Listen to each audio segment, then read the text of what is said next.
Hey everyone, I have some notifications coming in. I'm probably a minute or two early, but who cares? So I just wanted to take some more time today to talk about this whole idea of forbidden emotions and really what it means and the impetus for the book that I wrote. And the idea is, what is a forbidden emotion? It's any emotion you tell yourself that it's not okay to feel. It's realistically, it spans out to any time you make yourself wrong for anything you feel. And I'm talking about making yourself wrong for being jealous of somebody, making yourself wrong for hatred, making yourself wrong for hiding your joy so that someone else, if someone's down and out and you're not. I'm going to put, hey Marcia, I'm going to put my glasses on so I can see everybody that's here. Nice to see you too, and really great to see you. Happy you're here. So the idea behind this, that it just, I saw it as I was working with people, and I absolutely saw it in myself. Growing up in a really devout Catholic, I'm going to take these off again, a really devout Catholic upbringing with a father, honestly, who should have been a priest. And everything was wrong. Everything, really, anything you thought, unless it was just absolutely pristine, was wrong. The 7 deadly sins and all these things that we're told. And then let's throw in now law of attraction, where it's whatever thoughts you have, you're creating your reality, and if your reality is screwed up, it's your fault. It's your fault.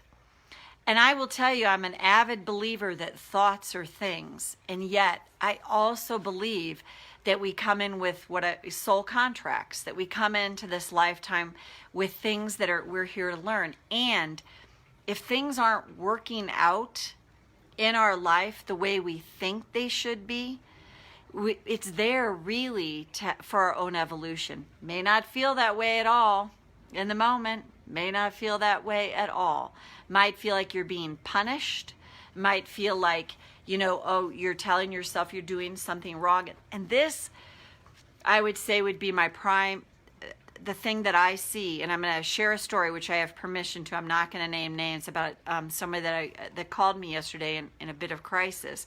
But is self-acceptance and self-love, and to learn to ease out of making ourselves wrong for pretty much anything that happens in our life, making ourselves wrong for the current state of affairs in our lives. Well, if I was just thinking better, it would be better off. If I just hadn't done that, I would be better off. It's the way that I see, this is the golden thread that I would say that I've seen through every single person I've worked with, myself included, is self-judgment, self-hatred, pummeling ourselves, beating ourselves up. And what I have found, the best way to get in touch with this is to break it down to who's running my show. So you're going to hear this again and again and again, but it is so important. This client that called me yesterday, that was really in a bit of crisis, when we tapped, what we tapped on was what was going on is the bully that was activated. That's what I like to call it. You could call it the ego, the critical voice, the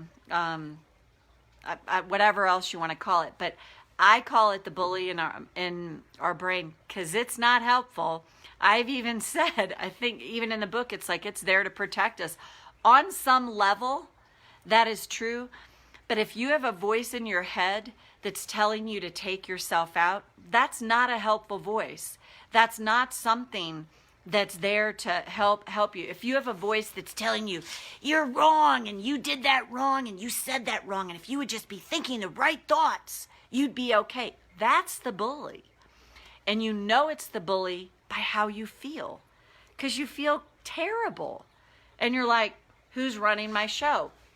And I use that voice because that's how it sounds to me. It's a fairly demonic voice. It's like, you'll never make it. Who do you think you are? You should have done, tried harder, done better, all of that.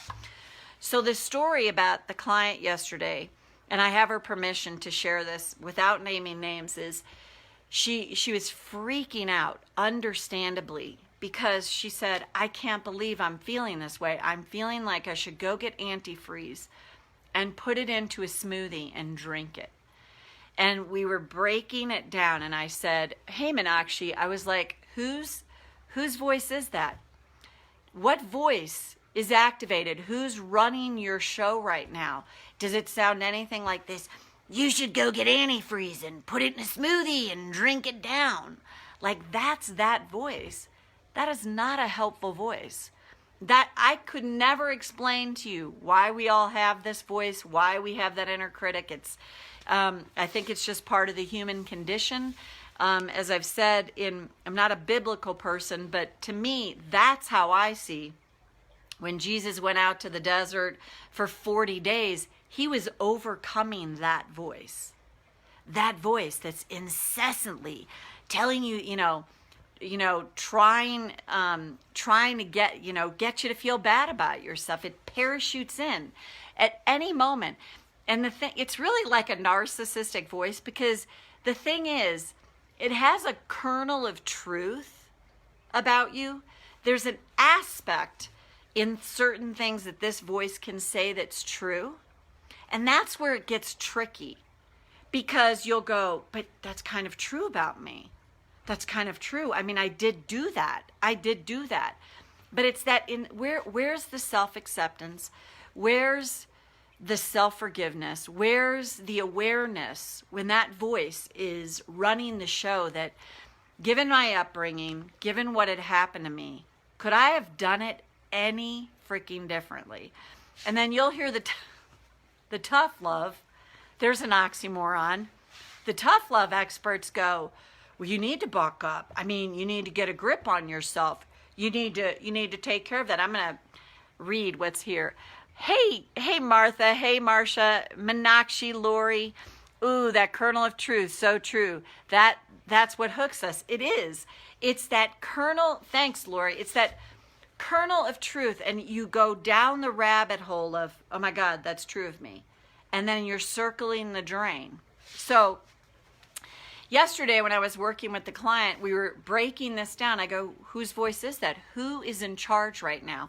And what I saw is the little kid was just, because she had this activation of, I've had this so many times, I cannot tell you. It's like, I'm not going to make it. I'm not going to be okay. To me, that's the kid. That is the kid that is an abject terror, that's getting reactivated in us because as a child was genuinely, truly victimized because they couldn't run away. You can't run away. So that part of us that's genuinely victimized gets activated. And here's the other tough love experts. She's such a victim. He's such a victim. The victim, they're such a victim.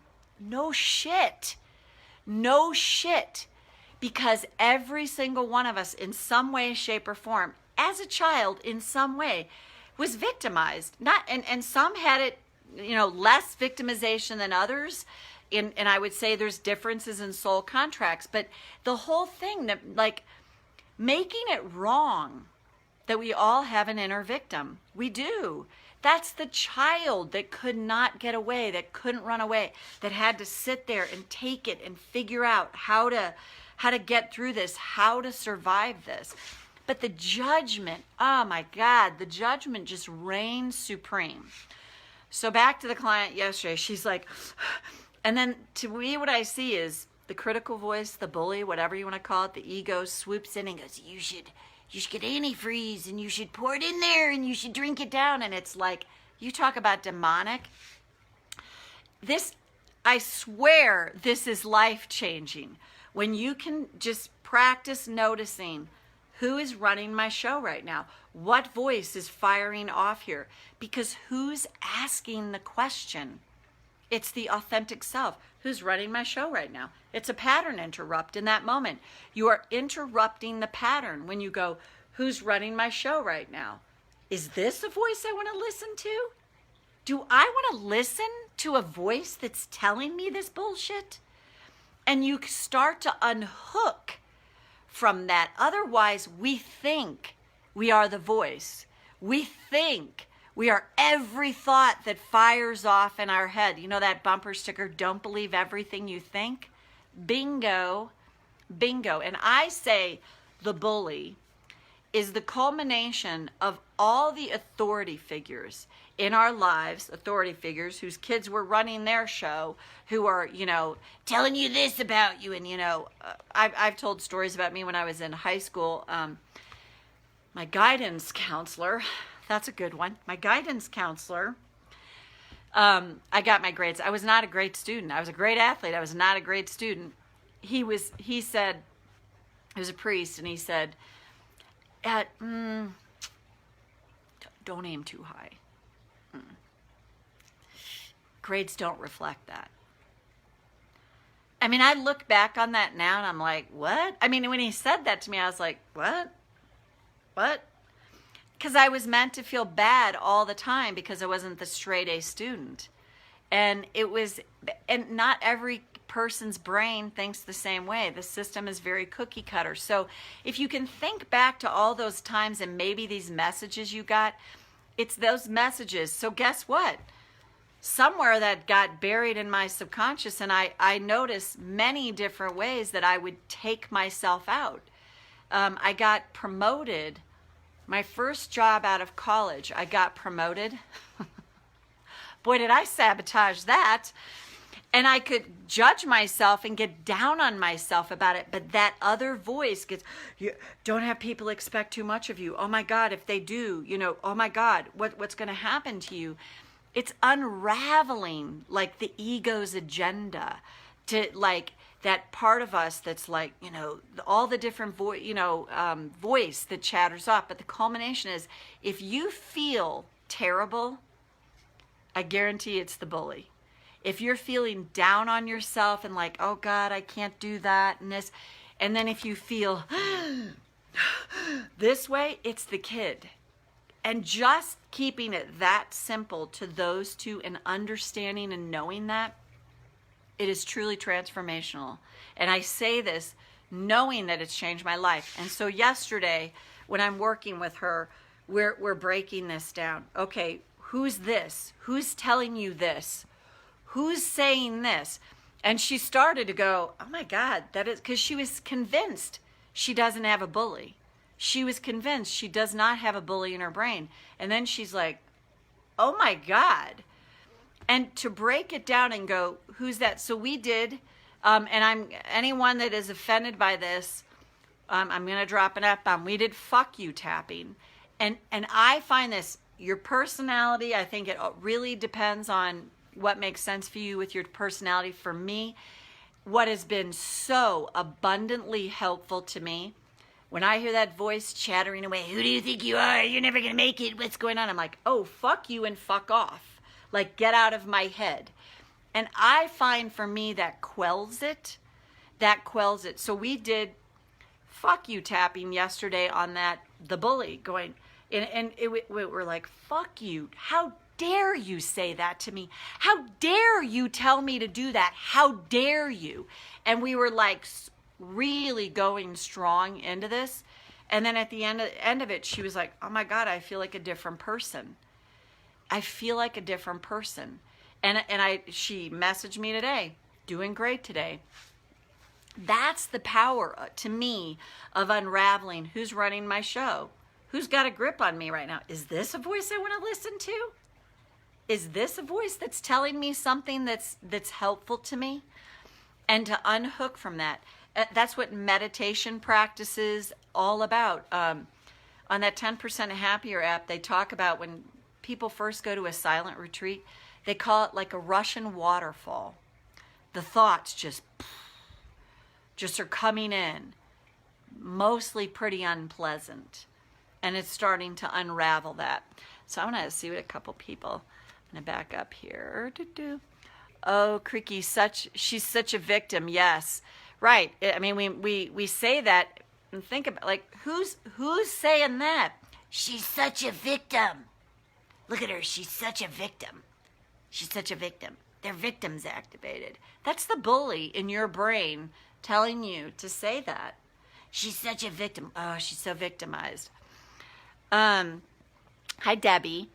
But making the distinction between the true victimization, yes, as you say, when one identifies, Lori, it's not, oh, there we go. And when one identifies as the victim, as a resistance into stepping into one's power, that's different. Very, very true. Very true. So to me, the victim's the child. And this is what the child needs. Asshole. I like it. Yeah, I got it. Wasn't for me. Hey, Marina. Hey, Patty. The victim is the child. So let's put it this way. If you saw a little child, let's say a 6-year-old, standing there, and some bully, whatever comes to mind, is going, you should do this. Let's go with the example of the client.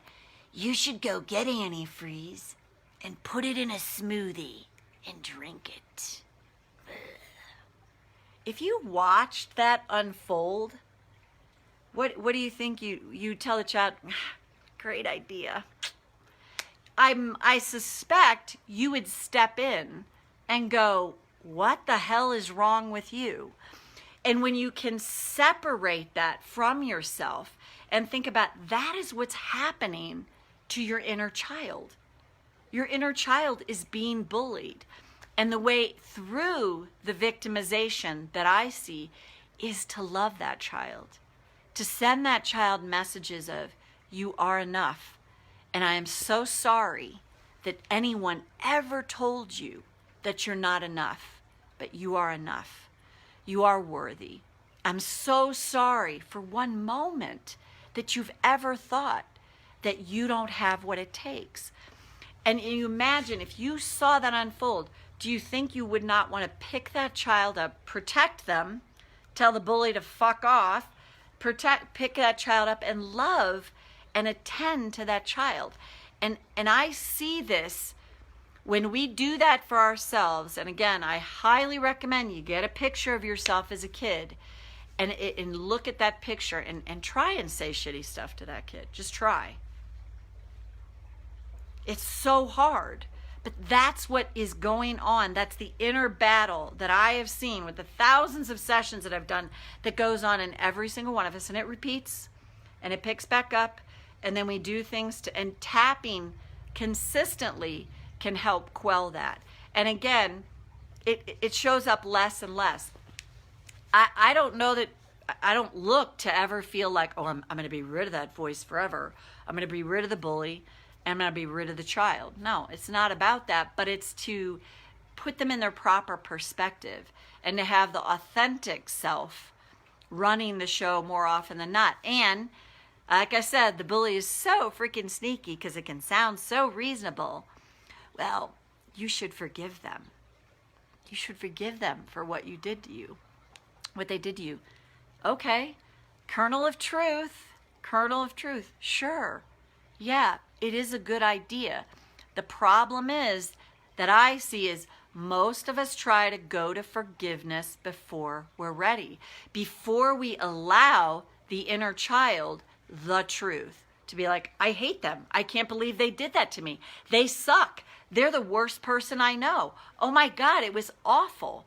And when you can go deep down into that truth, and the caveat to me is you got to tap while you're doing it, because then you're interrupting it and you're sending that soothing signal to the amygdala. You're helping to rewire the physiology. That makes all the difference. And I say, you can bitch at somebody all day long. I would recommend that you do it privately in a safe and healthy way. But the caveat is to tap or just to get help from a seasoned practitioner, especially when there's something that's really sticky for you. Like, don't try to go it alone. Find someone that you really trust. And I think it's really important to find people that you feel you can trust and make sure if it doesn't feel like a fit and it's learn to give yourself the permission to exit out and go, and I would highly recommend this too. If you're seeking out a practitioner, this is just my personal opinion, is someone that's going to allow you to try a session with them to make sure it's a fit.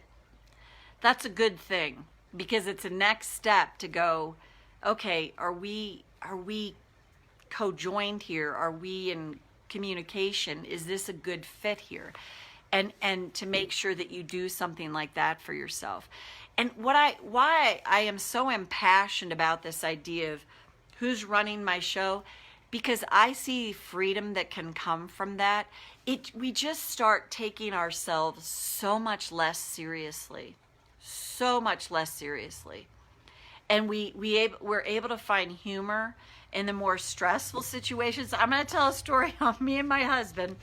Last night, we have this house that's for sale in Albuquerque, and there was an issue with the lock, so I was just handling it, and I called him and let him know I was doing it. And he was just in a mood, and he was going down the rabbit hole of like, we don't need to get that done and this and that.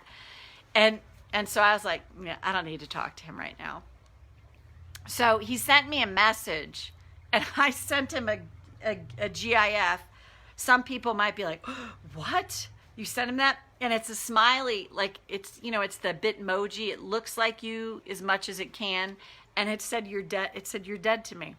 And I sent that to him, and I was laughing when I sent that to him. Now, a lot of people might be like, oh, that's so inappropriate. I could not stop laughing. He calls me right away, and he goes, what kind of shit is this?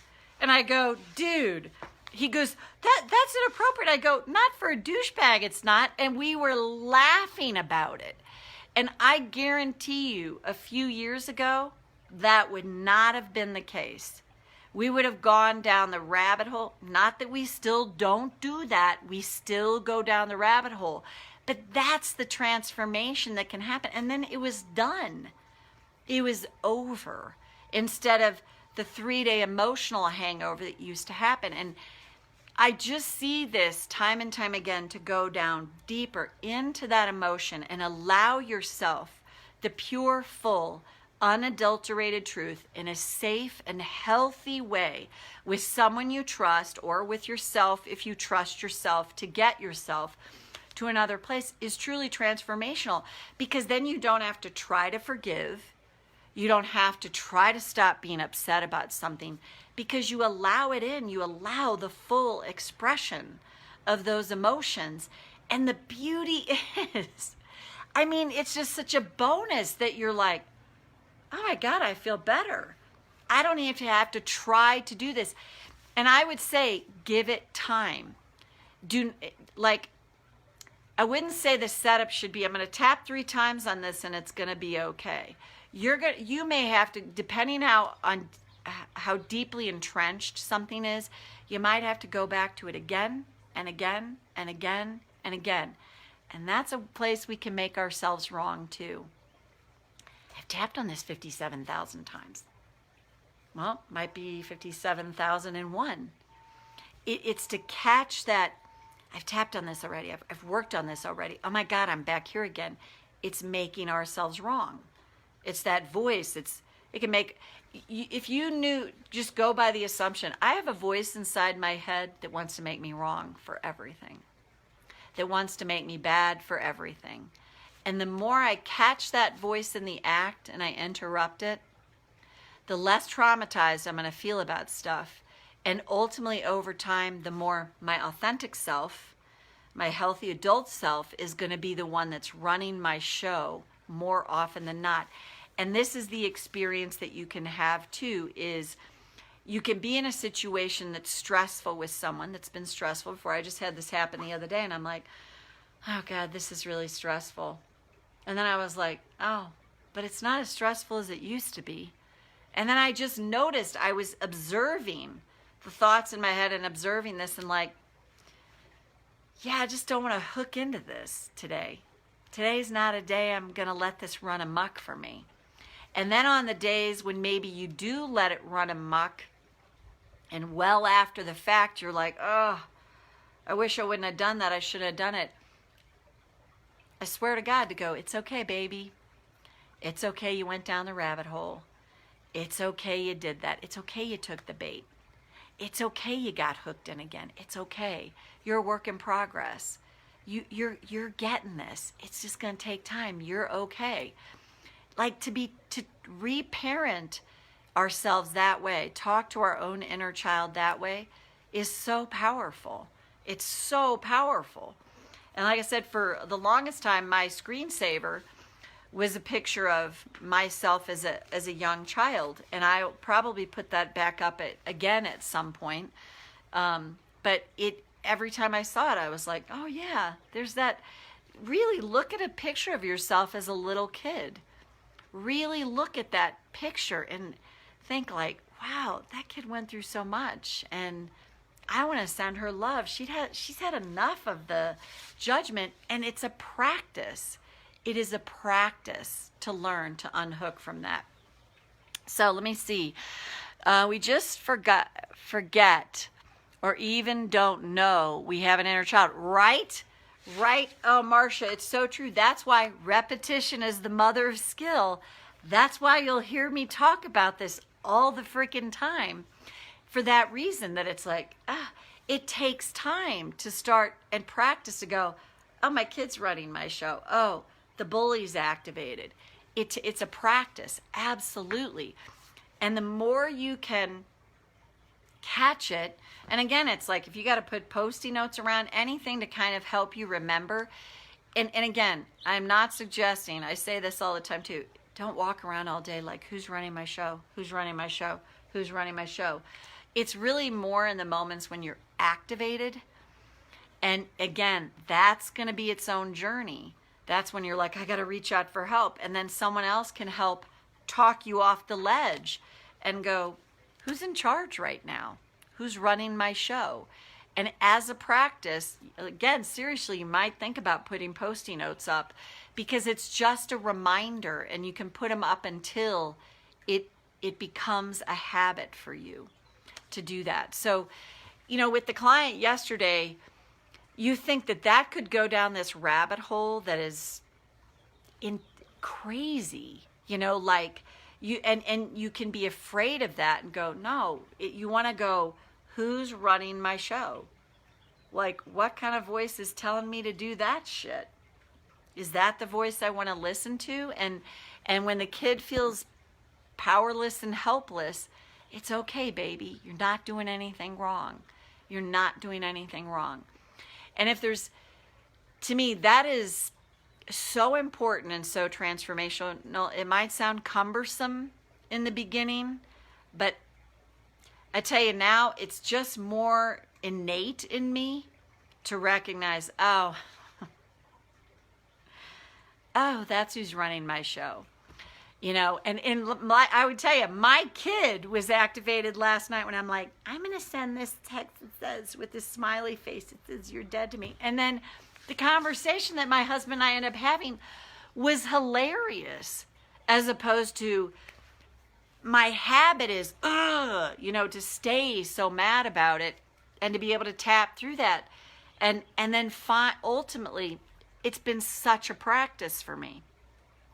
This is not something, this has happened over a number of years and will continue to evolve over a number of years and for the rest of as long as I'm here in a body. And if we know that, then there's no finish line that we have to cross. There's no place we have to reach. It's like, I'm going to always be evolving. This is always going to be a work in progress for me. And so thanks. That's so true, Marcia. It's so true. We forget we have a bully. We forget we have an inner child. And then it's like, we often forget we have an authentic self that's like, I got this. It's okay. That came in installed with this amazing palette of emotions that's meant to be felt. That's meant to be felt. And as we learn to unhook and stop making ourselves wrong, like, God, I feel really jealous of that person. Do I have to beat myself up for that? In our culture, yeah. Yeah, that's wrong. Yeah, don't do that. Well, what if you go, God, right now I'm just like, I do feel jealous. There's that part of me that feels jealous, and I'm just going to tap on it. Maybe it's my little kid that feels jealous, and then the bully's in there going, oh, you shouldn't feel jealous. You should let that go. That alone is huge, is huge. So let's do a little tapping. on this topic, and then we'll close this out. So, and thank you all for whoever's been here live, and this will be posted. I'll also put it on YouTube as well, so you can access it whenever you like, if you like this. So let's tap on around this, just kind of heightening the awareness of who's running my show. All right, karate chop. Even though I can totally forget that I have a bully in my brain that likes to beat the crap out of me, I choose to acknowledge I feel this way now.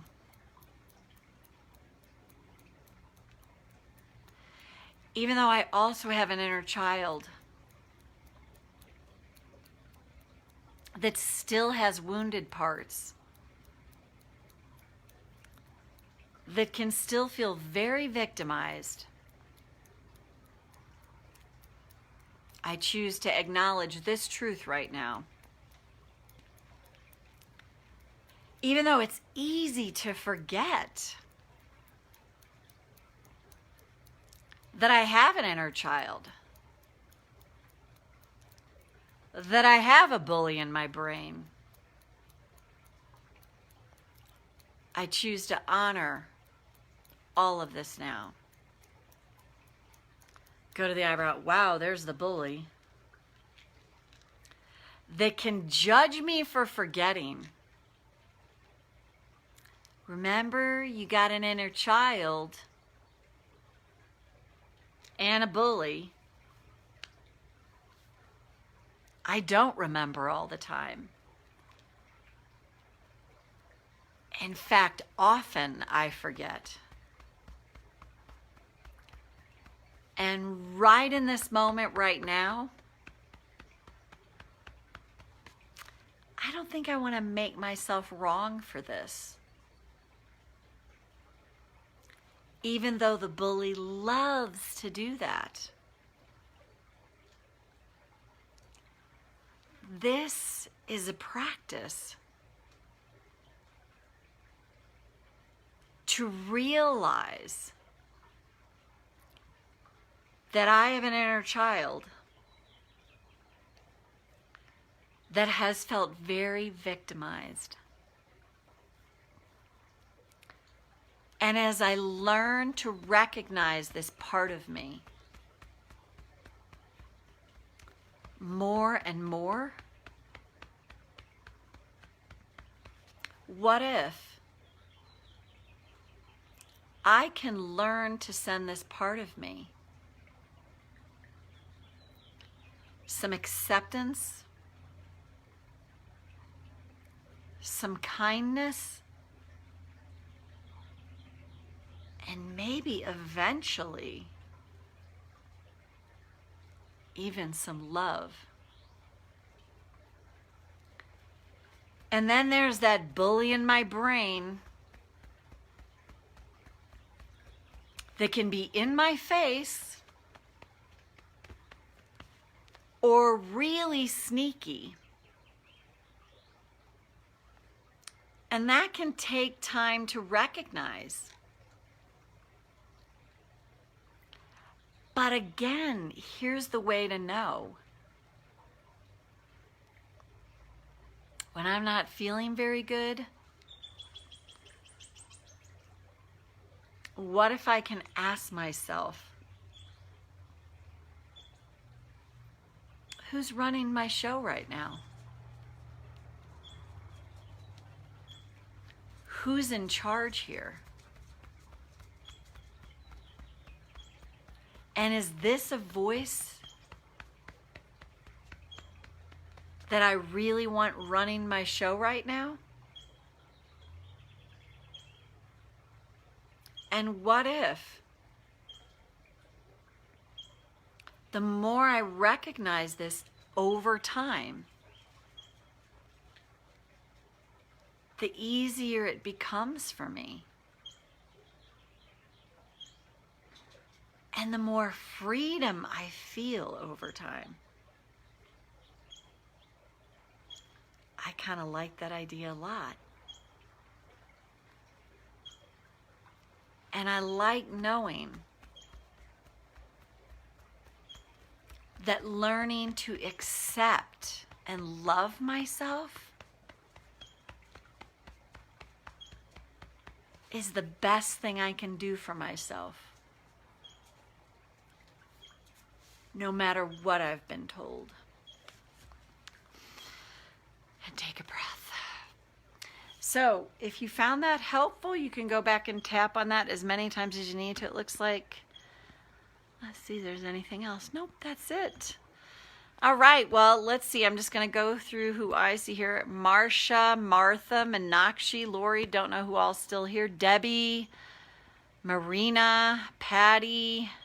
Great to have you all here, even if it's for a moment. And again, more to come. So take care. Bye for now. And I hope you all have a wonderful, wonderful weekend. Bye-bye.